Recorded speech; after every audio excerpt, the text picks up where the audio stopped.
Okay, how did you get homeless, hon? Oh, well, my mom was like, it's about time for you to grow up and Uh-oh. get up out the house. So, Okay, how long were you in the hospital for? like a month. You were in the hospital for a month?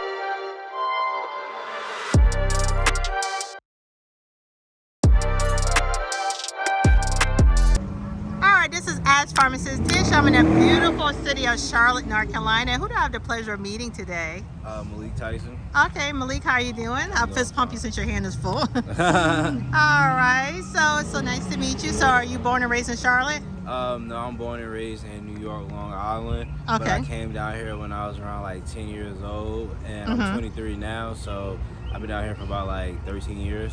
Okay, all right. So you've been pretty young when you came down here.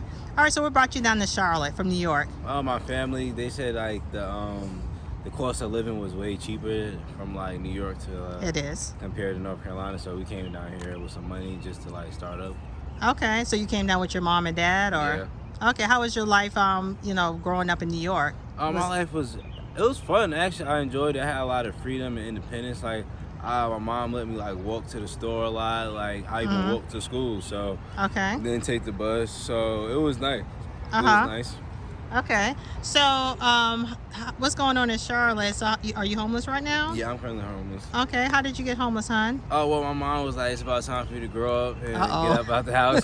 So when she said that, I actually had a plan. I had I had an apartment. Okay. And I had an apartment by myself for about like a year. When my year lease was over, I kind of like did a lot in my apartment. I was young. I was like 19 going on to 20. So I was like, I was still like on my young, dumb, reckless lifestyle, I guess, because I partied a lot in my apartment. Okay. And they wouldn't renew my lease, so I kind of got like kicked to the curb. Yeah. Hold up, so your apartment evicted you because you was partying too hard? Not evicted. They just wouldn't renew my lease. Oh, okay, Yeah, got you. They wouldn't renew me. What were you doing to get like not a renewal? Because they want loud music. Okay. Having a parking lot like OD, like full of people. Like Uh-huh. yeah, they'll have like if I kicked everybody out my crib, they'll go in the parking lot and bump the music as loud as they can. Oh my have a parking lot party. And neighbors complain, housing authority complain, but they never like really evicted me because they said it wasn't like doing too much of like stuff. So but then they're like, nah, we can't keep doing it. So you basically left your home because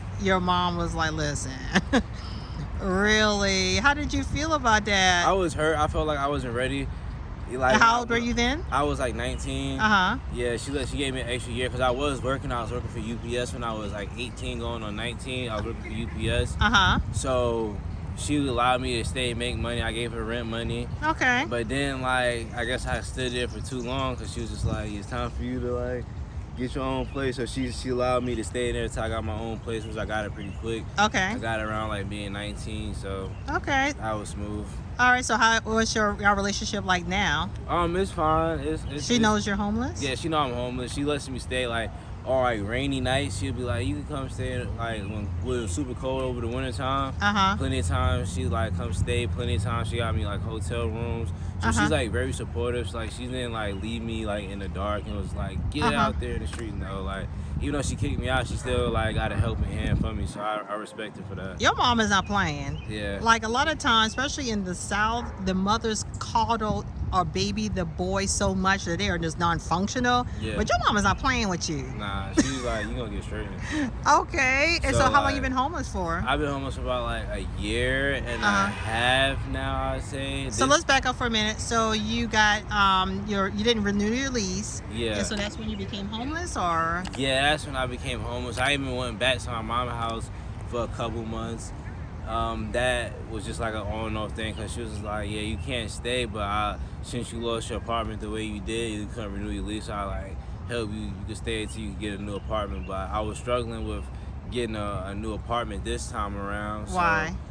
Well, because the first time around I got it through a government program. Okay. So that's why I came so fast and so quick and so easy. Okay. This time around I'm trying to get it on my own. The government program is like taking it slow behind. So I had to try to get on my own. Couldn't do it, so I just started like thugging it through like hotels. Okay. And now you still work at UPS? No, that been over with. Uh-huh. UPS been over with. I had worked for this club for a period of time for about like 3 to 6 months. I worked for this club. It was pretty nice. I was a chef there. I worked on a food truck. Okay. Yeah. Okay. Do you work now? Right now I'm working through temp agencies. Okay. Yeah, I got this lady. She has her own temp agency, so she's like, I just tell you where to go, and like you can do like different stuff, and it's cool how she got it set up because she can even put me on something permanent. But I was like, right now I don't mind being like jumping from place to place to place to place because I don't know. Okay, so you are making money, so Yeah. but you just have a hard time. Is it like a credit issue, It's about a everything issue, a credit issue, a saving issue, amount of money I'm making issue? Because I can make money, but it's not it's the amount of money too. Right, because the housing is so expensive in Charlotte. It went up. Yeah. Drastically, I'm telling you. Yeah, so I mean, so you're very well kept. I mean, you look great and everything like that. You know, not flirting, but you know. So where do you sleep and stuff like that? I got this bando I sleep at. A bando? What's a bando? It's an abandoned like house. Oh, okay. Yeah, it's right here off How did you find it? One of my homeboys, he's like, I used to be outside like you, man. Like, he's like, no funny stuff, like you my homie, and like it's hard out here, so I'm gonna give you like some help. I'm gonna let you know like where the bandos be at, like the abandoned houses. He told me this around the winter time, which was it came in clutch because you know I could be somewhere indoors, right, when it's cold and stuff. But yeah, what do you call that when people do that? What do you call squatters? Yeah, squatters. So you squatting? Yeah, I'm squatting. Yeah. Oh, okay, so it's bando. Yeah. You were funny. Bando living. Yeah. Have you ever went through the process where they try to get you out of it and they had to go through a legal process? No, I haven't. We haven't reached that stage yet. I've been in that bando for like 6 months now. Oh, really? Yeah, I'm about to turn the power on so I can like own it now. Like, hold on. How do you what? How do you turn the power on? What do you mean? Like, I'm about to like call like the house, like Duke Energy. I'm about to be like, this house right here haven't been like. It's been vacant, but I just moved in. I'm going to cap out. I'm like, just moved in, and I need the power on this location. And once I do that for 30 days, keep the power on, then I'm legally, this is my crib because I took over the property taxes.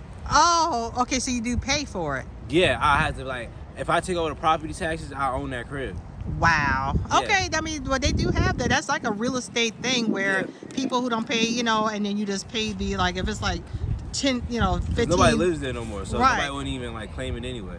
So yeah, I know somebody that's in real estate. And he was like, yeah, if you pay the property taxes on a abandoned property, then you're allowed to keep it. So you're pretty savvy. That's I know some stuff. I know some stuff. Okay. Now, do you have any substance use issues or anything? I smoke marijuana. Okay, that's it, or what else? That's it. No crack or nothing? No. Yeah, this is heavy. You on the right spot. Right, yeah. About that. Right. I mean, I just asked you that. I mean, I'm not that bold back in those questions. I just knew you weren't. I just wanted to say something. Okay, so you have a game plan. So what are you? You're young. You're 23 years old.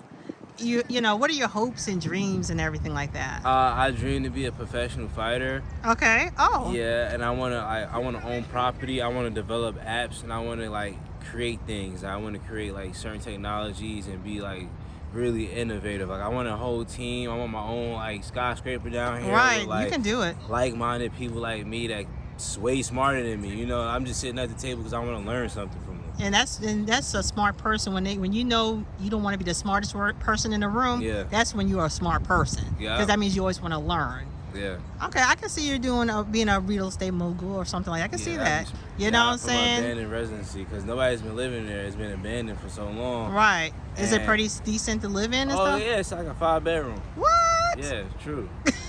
Oh, gosh. That's okay. True. And I'm about to start parking over there in a second. Like once cause I get a disability, so when I get my now what you get disability for? Bipolar.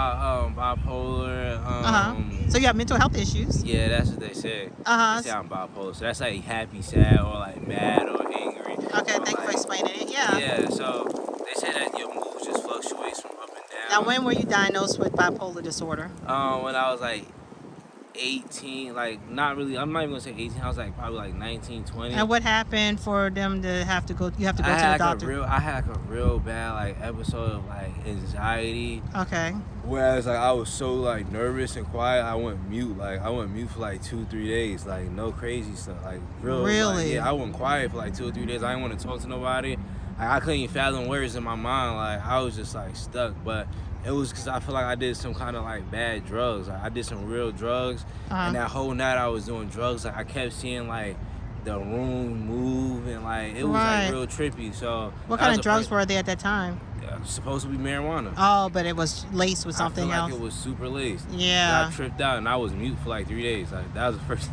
Right. My mom was so nervous. She was scared for me. I was scared for myself. I didn't know what was going on. So, but you have your mother's support. Yeah. She is not playing with you. Yeah. Which is gonna push you to be the best man. Right. Well, yeah. So I really appreciate. I mean, I never seen you around the wall. So where you be at? Like, I just be cruising up and downtown. I go to the Spectrum Center often. You say, oh, you have a car? No, I'm on foot now. I had a bike, but it was stolen. Yeah, stolen. Yeah. I had a tent, stolen. You can't steal this house from me now. So they better try something new now. Right. Well, what I suggest to you is, because I really love how your mind works. Yeah. Go on you have a phone, right? Yeah. Go on YouTube and start looking up all that real estate stuff and really grind into it. Yeah, my friend really inspired me to y'all still friends to this day? Yeah, we still friends. Like we chill like once upon a night. We chill and his car broke down, which sucked. So that was funny.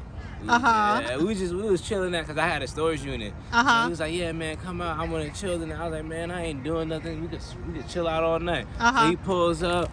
I hop in the car. We about to pull off. The car wouldn't even stop. But he said he used to it, so he had like cables in the back, like a battery. That could just hook up to the battery that could boost it up.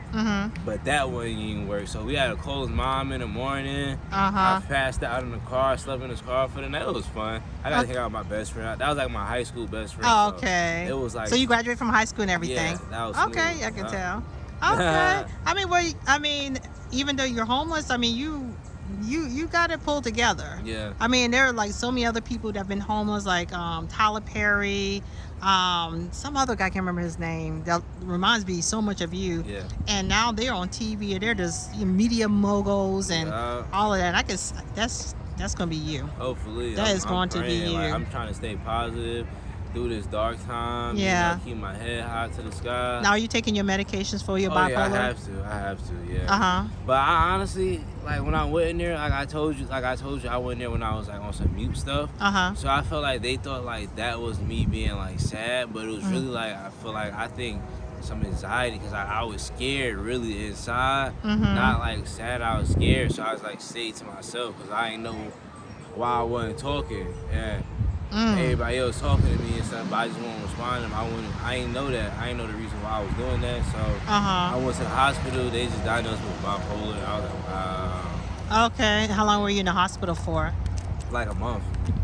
You were in the hospital for a month? Yeah, like a month. It was like 2 weeks to like a month, 2 to 3 weeks. Oh, wow. Yeah, I was down bad. And how long ago was this, you said? That drug, I even stopped smoking weed for a while after that. Like, yeah, you were scared. I was nervous. That was the craziest thing that happened to me. All right. Well, I appreciate this. I mean, so you're taking your medication. You're cool. I'm doing my thing. All right. So give me your promo. What's up? All right. I just want to give a shout out to myself. All right. On Instagram, you can follow me at 2Meek. That's TWOMEEK. Yeah, follow me. I'm gonna start a clothing business, a tie-dye business, straight tie-dye, everything. What's it called? Tie-dye? No, it's called dye. Okay. DYE. DYE business. Yeah, I think I'm gonna call it Time to Die. Okay. And I'm gonna have like a little skeleton like in the middle of the swirl. I'm still thinking about it. There's gonna be some urban mixed with some like tie-dye stuff. Okay. So yeah, that's my little promo right there. And what about, you have a Cash App? I do have a Cash App. It's TSM Saint Meek. That's it. So money sign TSM Saint Meek. TSM. Yeah. Saint Meek. Saint. Yeah, Meek. Spell that for me. So it's TSM SAINTMEEK. All right, y'all. So if y'all inspired and anyone who wants to help out with his real estate journey, because he has a beautiful mind, y'all contribute to his Cash App and help a brother out. He's on the road to great things. Check out his Instagram, and I appreciate you. Take care. I appreciate you too, man. Thank you. God bless you. Thank you. God bless you too, baby.